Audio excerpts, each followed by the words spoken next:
pretty cool that way. With it being dark. Hey guys, this is Mary J.M. from Ghostly Adventures, and I'm here with John Adams from Ghostly Walks. And if you'd like to talk about what Ghostly Walks is and how you started it, would be great for the people to know. Ghostly Walks. We got the idea many years ago, in the 1990s, but we didn't really start our company until the year 2000, late in 1999. And we've been collecting ghost stories, and we've been telling them as volunteers at Ross Bay Cemetery for the Old Cemetery Society. They do lots of tours there. And each year they do one tour just before Halloween in the daytime, and they tell ghost stories. And we've been helping with those and gathering lots of stories. And so we thought, well, there's a market for this on a full-time basis in Victoria. And we started as an experiment just in the summer, July, August, up until Labor Day. That was almost 20 years ago. And it became an instant hit. And so we branched out and we expanded a little bit just into the period around Halloween. And that became very busy.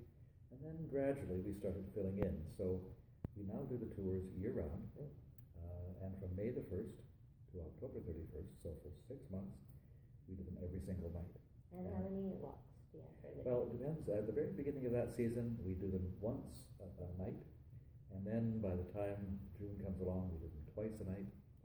And then at Halloween, we do them 4 times a night.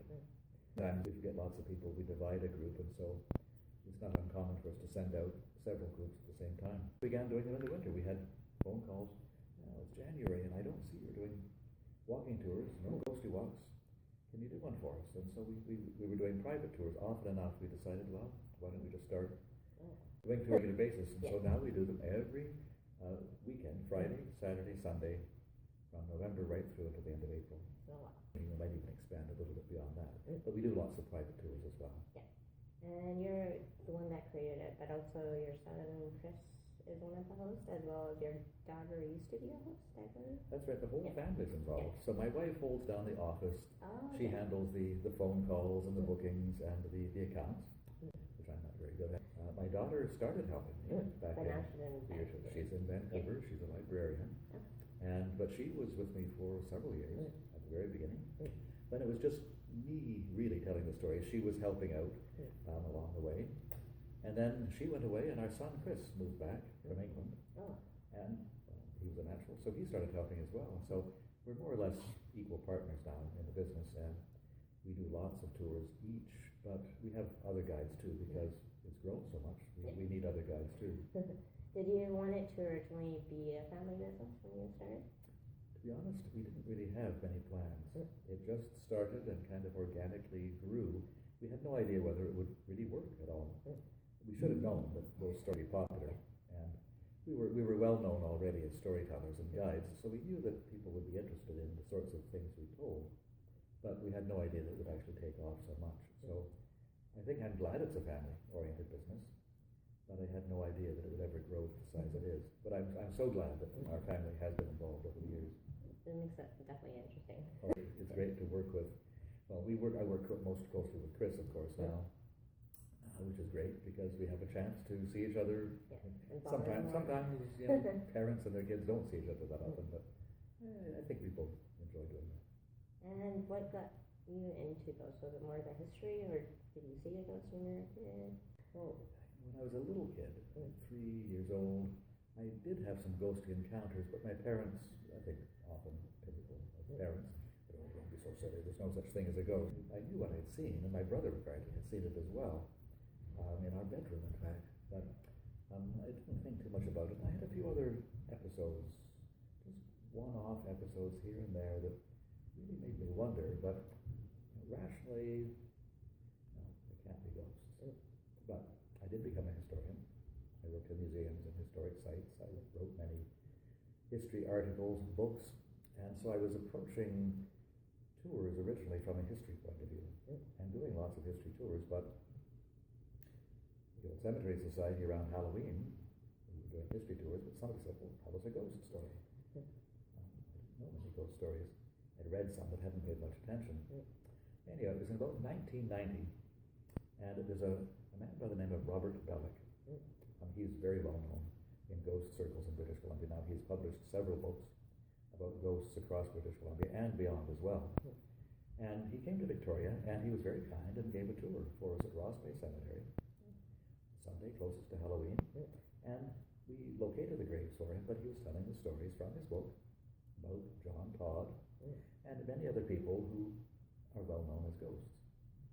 Anyway, he's not available, he lives on the mainland, and so he said, well, next year you tell the stories, and use the ones from my book, that's okay. So huge numbers of people kept coming to these ghost tours, and that's when we began to gather more stories. So on a tour, people would stay behind and say, well, I enjoyed your stories, but I've got one too. And they would tell us a story about their house, sometimes from outside of Victoria, but we were mostly interested in the ones from Victoria, and we began building up a file and doing research. And sometimes we discovered, oh, somebody else has had the same experience in the same house.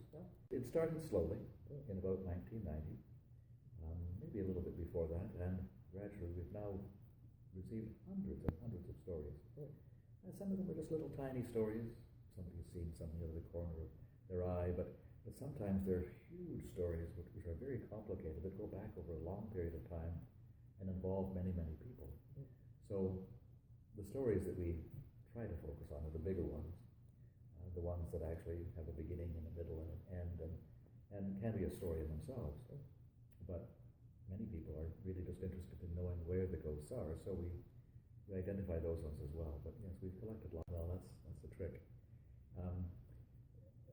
Because we are storytellers and we've been doing it for so long, and because we do the research, and so if somebody tells me a story and I haven't had a chance to digest it or do the research, sometimes it's pretty rough. But what I try to do is I don't write a script at all, not for me and not for my other guides. We don't really like to do that. But I try to do the research so I know if anybody has a question or something else comes along that we can focus on the story from any angle. And if you know the subject like that, then it's much easier to actually present it. But it takes practice as well. So I'm sure at the beginning I was kind of rough, but as storytellers, it does get easier as time goes on. Are you an actor at all? No, at high school I did act in some plays, and so I wasn't afraid of being on the stage. And but probably most importantly, I'd taken public speaking classes at school. I was very lucky. There was a teacher who was really interested in that and invited somebody to come in and to offer free public speaking classes at night. And I went from that and I joined a students group of Toastmasters at the high school that I went to in Victoria High School. We had a Toastmasters group. And that really helps. If anybody is not so sure about speaking in public, that sort of practice really does help. Acting helps as well. And some of my guides do have acting backgrounds. And what's your favorite ghost story?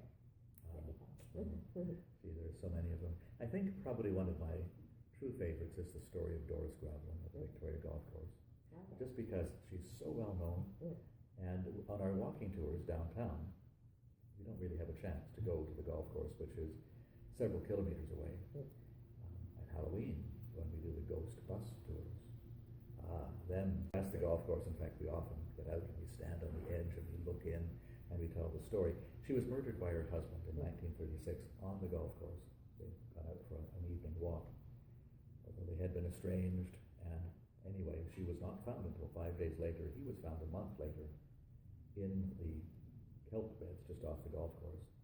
And as far as the police were concerned, it was a very easy case of murder-suicide, and they closed the file. But from a police point of view, I guess that was okay. But from a ghostly point of view, it was just the beginning, because she has seen a lot in many ways, as a large orb. Sometimes it's a feeling, but often it's a white, shimmering form of a woman moving quickly and then disappearing, or even flying into the air. And so I know there are people that have gone down there and dressed up and tried to scare people that are driving by. That even happened on one of our ghost buses one year. Somebody walked along, and it was great fun to see them doing that. But when people see the ghost, they know it's a ghost, because there's no way that somebody could actually do what the real ghost does, such as move so quickly, floating above the ground, flying into the air, or passing right through trees and other objects in the way. Even stand on the side of the road close to where she was murdered and enter cars. What's the most famous story that people like to hear from the groups? Well, Bastion Square, and the room where we're in right now is in Bastion Square. I think probably if you were to ask most people in Victoria, where's the most haunted part of Victoria, they would say Bastion Square. Every building, including the one we're in, is haunted. And the story of the courthouse, which is right next door to this building, a building built in 1889, is the Supreme Court for British Columbia. But people who know Victoria probably remember it mostly from recent years as the Maritime Museum, which was there for 50 years until just a short time ago it moved out. The building is now empty and it's going to be fixed up and something else will probably move in. But there are so many stories there. Some of the stories actually go back to the days of the courthouse. I've recorded stories, these are fairly vague memories, but stories going back to the 1920s when people worked there. Apparently one old judge had a buzzer and he buzzed the buzzer so his secretary would have to come running, and he was a crotchety old guy and he would buzz the buzzer and get angry if she was even a few seconds delayed. The old guy died and she kept hearing the buzzer, and the buzzer wasn't connected anymore. So that was a story back to the 1920s. But more recently, from the days of the Maritime Museum, people here in one of the courtrooms that was restored, the judge slamming his fist on the bench. Nobody's there. People get pushed out of the room. People get grabbed and thrown on the stairs. They see the ghost of Sir Matthew Bailey Begbie, the old Chief Justice, gliding down the stairs and then disappearing. There's an old elevator, a very picturesque old elevator, and people suddenly slow down and shudder to a halt. There's nothing wrong with it, it's just the ghosts. And people get pushed up against the walls. They can't see what this is. And then after a few seconds, everything seems to return to normal. And in the gift shop, items on the shelves lift up and float out into the room. Many people saw that, even people that don't believe in ghosts. Staff members who said, oh, I don't believe in that stuff. Well, as soon as that happened, they knew there was something there. So that's probably the most famous haunted building in town, if we're going to find one that is well known. And how do you guys coordinate the walks for each walk? Is there a certain area that you guys just keep going, or? When we were planning our walks, we started with one route. We researched the stories, and it was actually quite a long route at that time. I had taken ghost tours in some other cities, and they tended to be long, but we discovered here that people prefer something a little shorter, so 1.5 hours is usually the exact length of our tours. And in 1.5 hours, we don't want to take people for a walk for 1.5 hours. During that time, we might walk for 20 or 25 minutes. So most of the time, we walk for half a block, we stop, 5 or 6 minutes, tell a story, and then continue on in short segments. And so the routes are developed, because now we have more than one route. We have 10 routes, in fact, and they vary by season. So in the summer, we offer 8 different routes, and each night is a different route, depending on the day of the week. And then a late night route that is always the same, that focuses on Bastion Square. At Christmas, we have a different route called Ghosts of Christmas Past. And at Halloween, we have a different route that changes every year. So we have a single starting point for most of the tours, and that's the Visitor Information Center. If people are coming, they should always double check, because occasionally we start somewhere else. But the Visitor Information Center, and then from there, we head off in every direction, depending on the night of the week or the time of year. And how far can we get in an hour and a half? Well, we get as far as the old burying ground, which people call Pioneer Square, the edge of Beacon Hill Park. We go into the old residential neighborhood beside downtown, and that's called James Bay. We go up to Chinatown. We go to many different places. There's Chris. Chris has just arrived, yes. And for the last question, could you tell how people can contact you and find out more about Ghostly Walks? Sure. Most people have heard of Ghostly Walks here in Victoria. Lots of people, perhaps coming from out of town, haven't. So the easiest way is to connect with us by the internet. We have a website, ghoslywalks.com, and ghostly has the Y on the end, so ghoslywalks.com, and that's the easiest way. We're on Twitter and Facebook as well, so people can easily find us there. And if they prefer, they can always phone us the old-fashioned way. And our office phone number is 250-384-6698.